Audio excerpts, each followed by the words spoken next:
instruit, super marrant. Super modeste. Ah bah je vois ça. Deuxième prénom.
Coucou tout le monde! Alors aujourd'hui, on va partir sur la review du Salon du Fantastique / Japan Party. Alors, déjà, faut savoir que si j'ai pu aller à cette convention, c'est parce que j'ai gagné des places et un giveaway. Je ne m'en souviens plus de la personne parce que je filme ça en juin. Et la convention remonte un peu. Mais en tout cas, merci à la personne à qui m'a offert les places pour le coup. Et maintenant, go party dans la review. Déjà, je préfère le rappeler, la Japan Party, pour le coup, c'est une convention que j'aime énormément. Enfin, plutôt la partie Salon du Fantastique, pour le coup. Avant la fusion, je l'adorais. Et que la fusion des deux, je trouve ça juste incroyable. Donc, pour le coup, c'est une convention que j'aime énormément. Alors, déjà, comparé à l'année dernière, c'est clairement beaucoup plus grand. En fait, il y a toujours le grand hall, mais il y a des petits halls qui sont ouverts autour. Et ça, c'est juste incroyable. Donc du coup, au niveau du grand hall, on avait tout ce qui était artistes, spectacles, scènes, activités. C'était vraiment le plus gros de la convention pour le coup.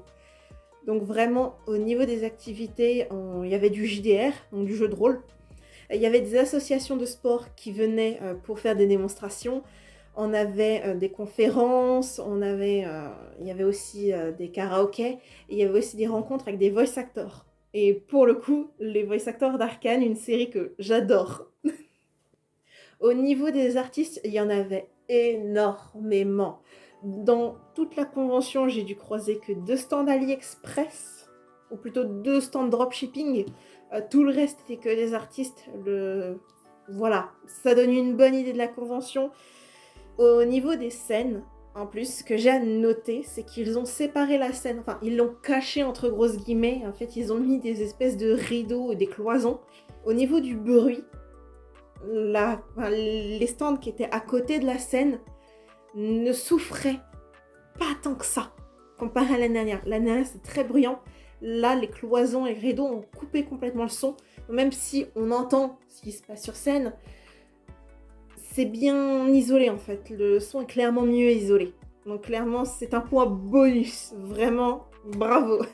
Ensuite, passons au deuxième hall qui m'intéresse le plus, le hall cosplay. Le hall cosplay, il y avait des invités cosplay, et il y avait pas mal de cosplayers pour le coup qui ont été invités. C'est là où se passaient les défilés et les concours cosplay, mais aussi pour le coup, il y avait des stands, du coup des stands d'association, où il y avait un hôpital cosplay. Il y a aussi un stand avec des décors et un photographe à disposition pour prendre des photos. Donc franchement, c'était super cool. Ensuite, il y avait un hall jeux vidéo. C'est clairement pas ma tasse de thé, pourtant je suis une grosse joueuse de jeux vidéo. Mais Soul ne m'a pas convaincue personnellement parce que je suis rarement convaincue par les halls jeux vidéo de convention. Du coup, au niveau des jeux vidéo, on avait les classiques, le Just Dance, on avait du Taiko, du Dance Dance Revolution. Et il y avait aussi des jeux de combat d'animé. Donc il me semble que j'ai vu One Piece et Naruto passer. Donc voilà au niveau des jeux. Donc c'est pas forcément des jeux qui m'intéressent. La seule note que j'ai pu remarquer, parce que j'ai dû y passer de temps en temps, j'ai quand même été voir ce qu'il y avait. Je suis quand même restée un petit peu au niveau du Just Dance. Le Just Dance était extrêmement bruyant et je n'entendais pas les musiques du taco ni celles du DDR alors que j'étais à côté. C'est le seul point à changer. Faire le Just Dance, l'isoler un peu plus, peut-être mettre des cloisons pour éviter que le son se propage trop, parce que franchement, c'était pas auditivement parlant, c'était pas ouf. Ensuite, un des points positifs, au début, quand je me suis renseignée sur le site, je me suis rendu compte que la consigne était payante, sauf que sur place, la consigne ne l'était pas. Je ne sais pas ce qui est la cause de ce changement, mais je trouve ça vraiment agréable quand t'es cosplayer, de juste pouvoir poser ses affaires et juste profiter de la conf, franchement, sans payer. Nickel. Et la dernière chose que je rajouterais, c'est le staff qui est adorable. Franchement, au niveau des staffs, ils étaient pépites. Ils rigolaient, ils avaient le sourire. On sentait qu'ils étaient heureux d'être là. Franchement, c'est un petit truc qui peut sembler insignifiant, mais quand tu vois le staff qui s'amuse et qui s'éclate, là, c'est parfait. En plus, je voulais rajouter quelque chose au niveau des places, c'est que quasiment tous les invités, tous les stands avaient des places gratuites et pour le coup faisaient des giveaways pour faire gagner ces places. Et franchement, c'est incroyable. Sans parler qu'il y a eu pas mal de tarifs. Il y a les tarifs classiques, il y a les tarifs cosplayer. Donc quand tu es cosplayer, tu as déjà des réductions de base. Ce qui est juste incroyable pour le coup. Franchement, nickel. Donc voilà, honnêtement, c'est une des meilleures conventions pour moi. Vraiment la meilleure de Paris pour le coup. Donc si vous avez une convention à faire sur Paris pour le coup, Salon du Fantastique, Japan Party. C'est une tuerie. Je vous la recommande franchement vivement. Et voilà. Donc c'était la conclusion, honnêtement, c'est une convention que j'adore, qui ne me déçoit jamais pour le coup. C'était Octopoulpi et passez une bonne journée.